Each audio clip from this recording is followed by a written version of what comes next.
how to cash in from your BPI mobile to your Gcash account for free.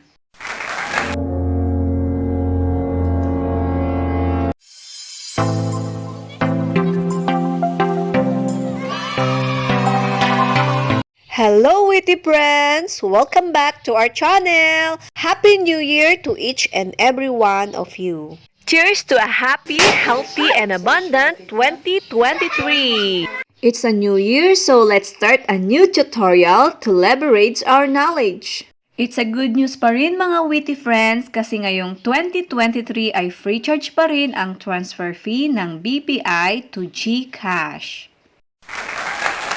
So witty friends, if you do not have a Gcash account yet, you can use our link down below our comment section or check the link in our video's description.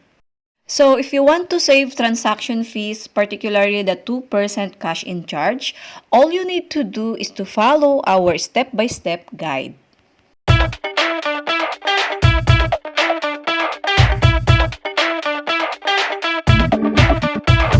Step 1 is to open your BPI mobile application and sign in into your account. Simply click the menu icon on the top left portion.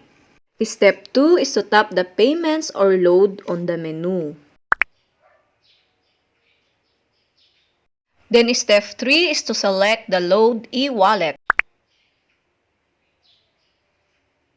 Step 4 is to tap the load from and then choose the BPI account. And of course, you have to select Gcash. Then type your Gcash mobile number and your load amount. Tap the next button after. Then step 6 is to check all the details, then confirm.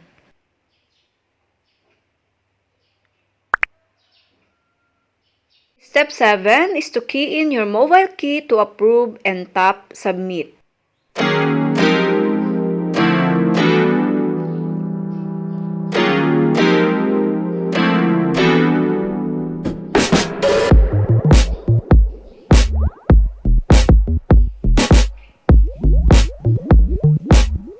Tada!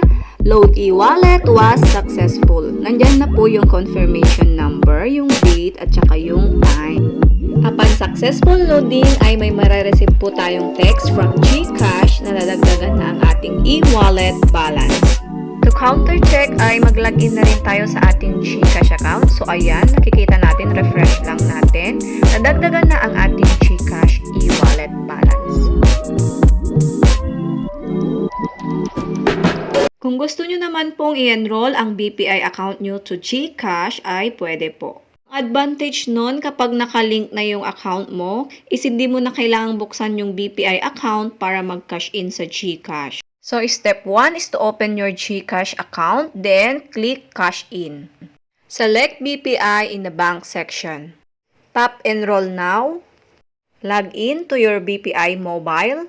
Then you will receive a BPI confirmation if successful.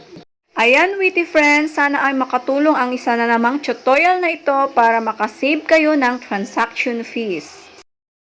Till our next video, don't forget to like, subscribe, and ring the bell button.